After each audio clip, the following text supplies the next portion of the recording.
Welcome to today's video. We're diving into a quick and easy guide on how to view who follows you on Gmail using your PC after the latest updates. Let's get started. First, open your web browser and head over to gmail.com.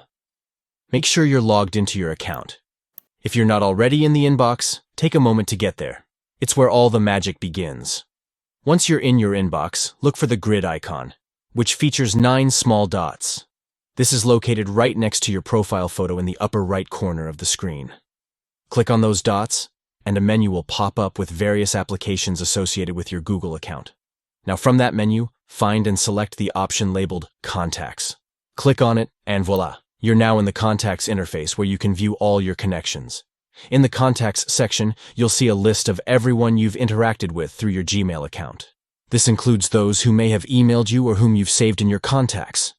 While Gmail doesn't have a direct followers feature like social media platforms, this list will give you a good insight into your Gmail connections. And there you have it.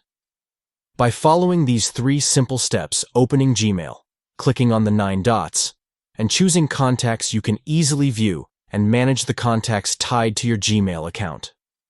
If you found this video helpful, don't forget to like and subscribe for more tips and tricks. Thanks for watching.